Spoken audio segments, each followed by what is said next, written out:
Pertama sekali, kecoh hari ni kan. Betul ke? Ada parti baru ni. Saya dah sebut 2 bulan lepas tentang parti baru. Parti Keadilan Negara dia kata. Parti Keadilan Negara yang gambar tak nak saya sebut lah. Ada satu gambar. Saifuddin Nafi terlibat penubuhan Parti Keadilan Negara. Dia ada keluar itu. Parti Utama Negara lah, Parti Keadilan Negara lah. Whatever it is, saya sebut bahawa Azmin akan buat parti baru. Saya predict hari tu dalam 2 bulan lepas, pada bulan 8 ni dia buat. Tapi dah keluar dah, apa orang kata, dah ada keluar borang parti utama lah, parti apalah, dipanggil Putra dan sebagainya. Whatever lah. Whatever it is, parti-parti itu sudah ada.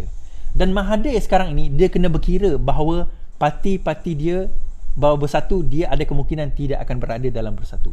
So ada kemungkinan there's another party pula dengan Mahathir. Dan parti-parti baru ni dia akan muncul dan dia akan berkembang, bukan berkembang, dia akan berlawan di antara satu sama lain. Sekarang ni timbul pula Bersatu mengatakan bahawa dia nak bertanding 50 kerusi. 50 kerusi. Kalau dia bertanding 50 kerusi, UMNO dan PAS macam mana? Sebab UMNO sebenarnya letak lebih kurang 100 kursi. PAS pun lebih kurang letak lebih kurang 130 kursi. UMNO pun letak 130 kursi. So sekarang ni kalau 130 kursi Melayu, kita bayangkan 130 kursi Melayu, kita bahagi 3. 3, 6, 9, maksudnya 40 kursi je seorang. Sanggup ke nak berbahagi kursi macam tu? Kan on the ground macam mana? On the ground macam mana? Adakah mereka sanggup on the ground nak berbagi kursi? Adakah orang PAS sanggup nak bekerjasama dengan orang UMNO? Adakah orang UMNO sanggup nak bekerjasama dengan orang Bersatu? Adakah orang Bersatu sanggup bekerjasama dengan orang PAS? Itu dah jadi timbul persoalan. Dan baru-baru ni tular video yang mengatakan bahawa apa dia? PAS, UMNO dan juga PAS, UMNO dan Muhyiddin, PAS, UMNO dan Muhyiddin sekarang ini sudah berbincang untuk tanda tangan perjanjian. Turut untuk tangan perjanjian. Tetapi dalam perjanjian itu tidak nampak Azmin. Kelibat Azmin tidak kelihatan. So adakah beliau mengatakan Azmin tidak relevan? Atau adakah Azmin dianggap sebagai sebahagian daripada Bersatu? Kerana dikatakan bahawa Azmin tidak diterima lagi daripada Bersatu. Dia punya jadual Bersatu dia tidak diterima lagi. So bagaimana keadaan sekarang? Dan akhirnya poin saya membawa kepada poin ini.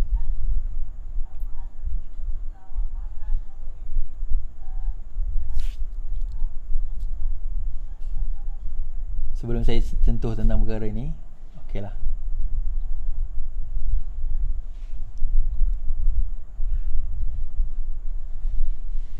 Akram Shah Sanusi Junid, anak kepada arwah Sanusi Junid, dia mengatakan reformasi bergantung kepada PH, bukan Anwar sebagai PM.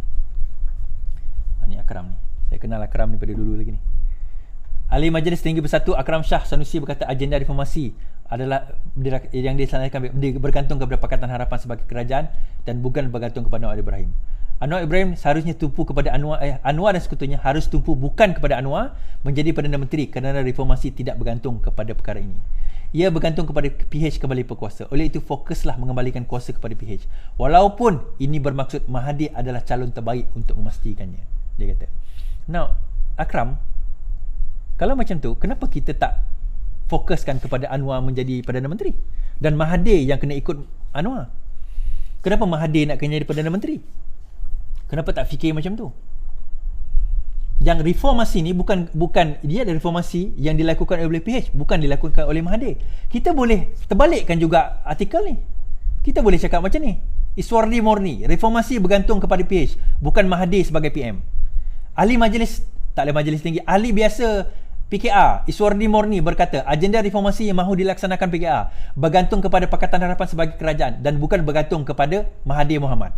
Mahathir dan sekutunya harus tertumpu bukan kepada Mahathir menjadi Perdana Menteri kerana reformasi tidak bergantung kepada ini. Ia bergantung kepada PH kembali berkuasa. Oleh itu fokuslah mengembalikan kuasa kepada PH walaupun ia bermaksud Mahathir adalah calon yang baik untuk memastikannya. Kenapa kita tak fikir macam tu? Anwar Ibrahim ada 39 kerusi, DAP ada 45 kerusi, Amanah ada 11 kerusi, Mahathir ada 6 campur 9. Dia ada lebih kurang 15 kerusi je. 15 kerusi campur berbanding dengan 45, berbanding dengan 39, berbanding dengan 11 Amanah. Okeylah, tolak Amanah 11. DAP dengan PKR lagi banyak kerusi berbanding dengan Mahathir. Kenapa tak tengok Anwar sebagai Perdana Menteri, sebaliknya nak tengok Mahathir?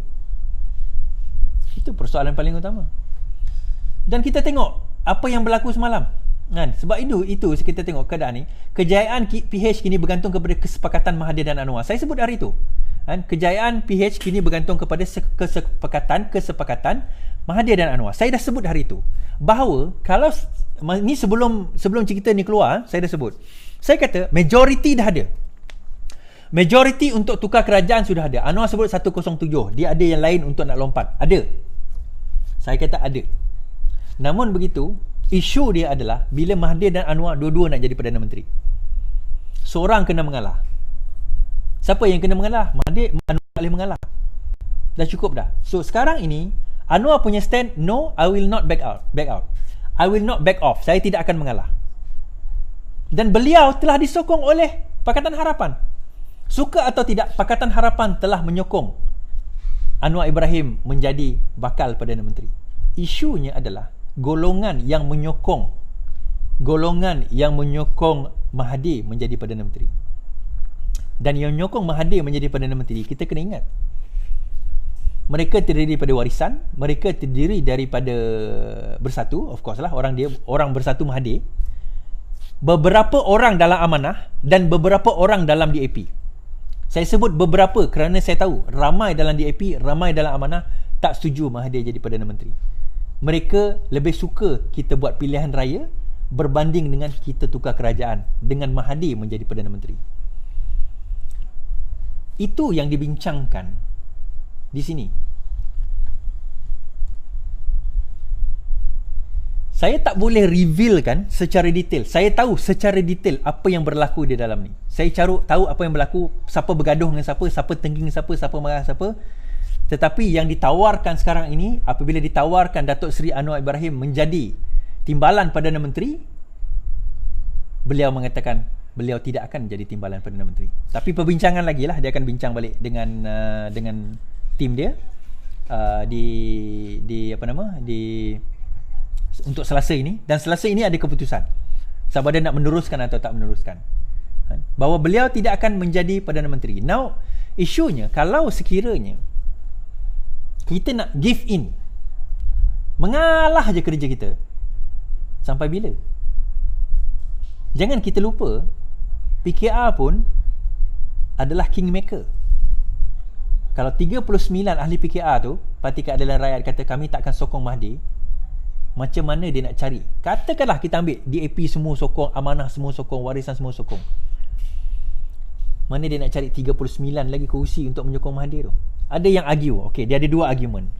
Kita kena ambil alih sekarang. Kalau kita tak ambil alih sekarang, kerajaan akan teruk. Saya nak tanya tuan-tuan dan puan-puan, kerajaan mana yang paling teruk? Mahathir, zaman Mahathir yang Menteri PM keempat, Pak Lah, Najib, sekarang ini Muhyiddin. Kerajaan mana yang paling teruk? Saya katakan 20 tahun daripada tahun 98, daripada tahun, bukan sebelum 98 lagi lah, saya dah melawan Mahathir lama dah. Katalah ambil 98 sampai 2004 Mahathir letak jawatan, 8, 9, 10, 1, 2, 3, 4, 6 tahun kita di bawah pemerintahan rejim Mahathir. Teruknya kita pada masa itu. Lepas tu take over Pak Lah tak lama, lepas tu Najib take over. Kita boleh nampak 6 tahun itu dan sebelumnya adalah antara tolak zaman Anwar, tapi pada masa itu kita menghadapi bukan setakat kesengsaraan ekonomi, tetapi daripada segi ketidakstabilan politik. Bayangkan dalam surat khabar, dalam paper, hari-hari maki Anwar Ibrahim, maki DAP, maki Anwar Ibrahim, maki PAS, masa tu PAS lah. Hari-hari buka TV3, baca Utusan Malaysia, berita harian, semua hari-hari. Saya macam nak pegang Utusan Malaysia tu pun saya rasa jijik lah. Saya rasa jijik nak pegang Utusan Malaysia. Nak buka TV, lepas habis drama pukul 7 tu, pukul 8 saya tutup TV. Tak nak dengar apa dia cakap tu. Hari-hari air tak ada kat Selangor 3 hari, macam hari-hari dia main benda tu, seolah-olah air Selangor ni memang tak ada air lah. Padahal Sarawak tu berpuluh tahun tak ada air, tak ada siapa sebut. Ini keadaan zaman Mahathir memerintah. Oh, tapi Muhyiddin nanti dia teruk, dia ada baik. Zaman Mahathir pun samalah. Zaman Mahathir pun sama. So apa masalahnya 3 tahun? Kita ada 2 tahun setengah lagi PRU. Tunggu PRU lah. Kemaruk sangat nak tukar sekarang ni, boleh baiki ke negara ni? Oh, nanti teruk negara. Negara dah teruk. The moment kita take over negara sekarang ni, percayalah, tuan-tuan yang memerintah tu akan kena maki. Habis kenapa dia orang nak sangat Mahathir jadi Perdana Menteri? Itu saya kata tadi. Prinsip you all di mana? Prinsip itu di mana? Perjuangan kita di mana? Sebab tu saya berpesan kepada Datuk Seri Anwar Ibrahim. Datuk Seri, kalau Datuk Seri dengar benda ni, saya cuma nak bagi tahu. Datuk Seri, kalau nak jadi pembangkang, dengan Mahathir jadi Perdana Menteri, kita jadi pembangkang, saya akan terus jadi pembangkang. Saya akan bersama dengan Datuk Seri, kita jadi pembangkang, kita jadi pembangkang. Saya tak ada masalah. Pembangkang lah. Dan kita dah gerakkan. Untuk makluman tuan-tuan, ni logo Sukarelawan Bela Negara ni, saya dah mula buka batch untuk ketiga. Siapa yang berminat, PM saya dekat inbox di Facebook, Iswardi Moni Official, minta untuk jadi ahli Sukarelawan Bina Negara. Kita bina negara. Channel baru saya yang untuk video-video pendek, dan bukan setakat video saya, video orang lain juga, adalah Kita Bina Negara. Search dekat YouTube sekarang, Kita Bina Negara, subscribe. Iswardi Moni Official ni subscribe jugalah. Mana ni? Ni. Ini pun subscribe juga. Yang ni pun register. PM saya dekat dalam Facebook. Kesimpulan meeting tadi adalah apa? Nak tawarkan Datuk Seri Anwar Ibrahim jadi Timbalan Perdana Menteri sekali lagi. Mahathir jadi Perdana Menteri until bulan Disember. Hari tu janji nak serah. Lepas tu ni lah setahun lah, APEC lah, 3 tahun lah, sampai ujung penggal lah. Kenapa berdolak dalih? Apa bezanya sekarang ini? Hanya kerana nak jawatan, nak pangkat? Hanya nak kedudukan? Itu saya kata tadi, dah Akram Shah. Kalau kamu kata bukan Anwar perlukan untuk reformasi, perlukan PH bukan Anwar, saya kata lagi tak relevan Mahathir nak bercakap soal reformasi. Lagi tak relevan Mahathir nak bercakap soal reformasi. Reformasi apa yang dia dah buat? Semua reformasi yang disebutkan oleh Akram Shah dibuat oleh orang berada di dalam zaman PH, oleh orang PH yang bercakap tentang reformasi, bukan oleh Mahathir. Bukan oleh Mahathir. Itu saja daripada saya pada malam ini, insya-Allah. Terima kasih kepada yang menonton.